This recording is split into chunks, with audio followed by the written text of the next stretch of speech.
Fala pessoal, bom dia, boa tarde, boa noite, Matheus aqui do canal Jornada ao Êxito. Hoje com mais um encontro veremos língua portuguesa, tá? Dando continuidade à nossa preparação aí para a banca EGEDUC.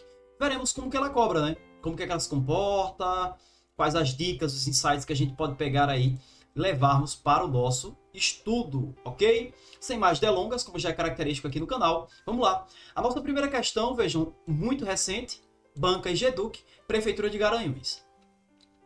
O gênero textual injuntivo defende uma opinião. Pronto, por aqui eu já nem leria mais. Gabarito está errado. Certo? Acabou. Mateus, simples assim, pessoal. A gente precisa conhecer as características dos gêneros textuais, tá bom? E ela dizer que um texto injuntivo, ele defende uma opinião? Não, pessoal. Ele faz isso num dissertativo, tá certo? Assim, dessa forma, manifesta a relação de causa, condição, consequência, contraste, conclusão, finalidade, e a sua finalidade que é defender uma ideia. Errado, pessoal, erradíssimo, tá bom? Aqui é uma questão dada, realmente, a banca já no início nos deu um presente em dizer que o gênero textual injuntivo defende uma opinião. Tudo bem? A segunda questão vai dizer pra gente bem assim, vejam só. Também EGEDUC, também Prefeitura de Garanhuns, todas as questões são EGEDUC, né? Só para reprisar aqui a instituição. Ok? Segundo o novo acordo ortográfico da língua portuguesa, deve-se usar o acento circunflexo para assinalar a vogal tônica fechada com a grafia O. Em palavras paroxítonas como enjoo, do verbo enjoar, dou, do verbo doar, vou, do substantivo e flexão de voar. Gente, tá errado, tá? É exatamente o que o novo acordo ortográfico tirou, eliminou, extinguiu, tá certo? Esse acento circunflexo nessas ocasiões que a gente chama de vogais dobradas. Tudo bem? Tranquilos e tranquilas? Show? Vamos lá. Caminhando. Aqui eu achei muito inteligente essa questão. Todas as prefeituras de Garanhuns, eu acredito, viu? Todas as questões. Extremamente recente, né? Do corrente ano. Então, vamos lá. O aspecto verbal designa uma categoria gramatical que manifesta o ponto de vista do qual o locutor considera a ação expressa pelo verbo. Sendo assim, ele pode considerá-la como concluída, ou seja, observada no seu término, ou no seu resultado, né? Ou pode considerá-la como não concluída, ou seja, observada na sua duração e na sua repetição. Gente, corretíssimo. Corretíssimo conceito aqui, tá bom? É claro que a banca ela utilizou ali de um linguajar um pouquinho mais rebuscado, né, para tentar ludibriar o candidato de repente ou induzi-lo à dúvida, mas é isso, tá? Esse aspecto de promover a categoria da classe gramatical que promove o ponto de vista voltado à ação, tá certo? É o verbo.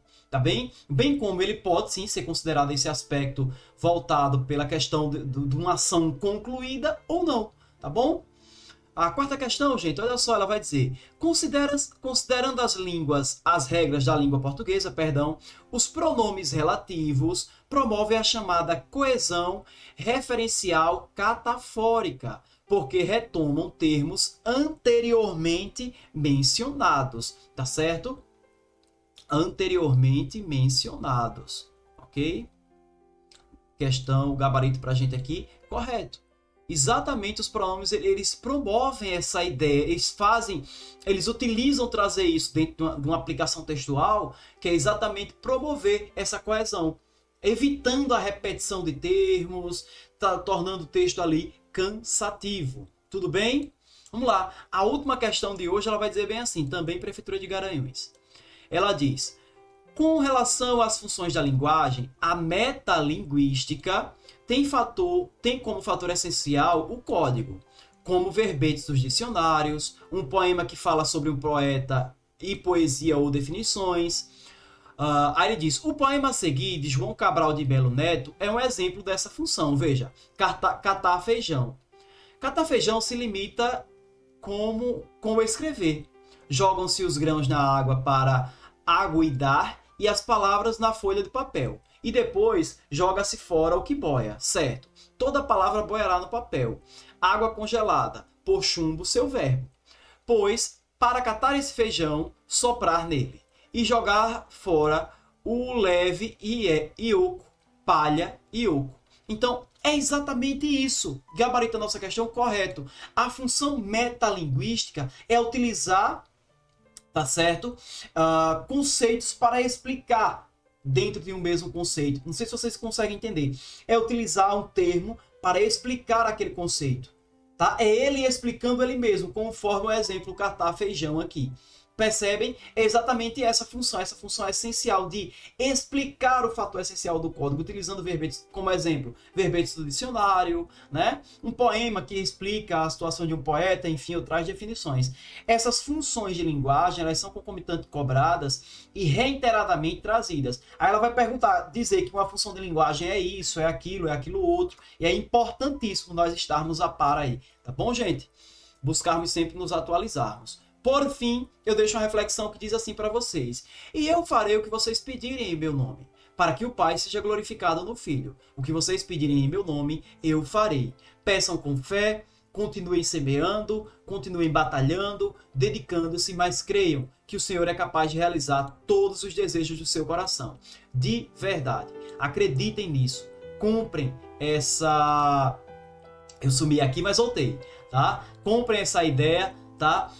Acreditem, o primeiro passo para realizar é acreditar. Se foi útil o vídeo para vocês, desculpem a velocidade, mas a ideia é ser objetivo. É que vocês utilizem essa videoaula rapidinho para reprisar aí. Sobretudo vocês que farão concursos com a banca IGEDUC. Lembrando, a reflexão encontra-se em João 14, do 14, 13 e 14. Tá bom, gente?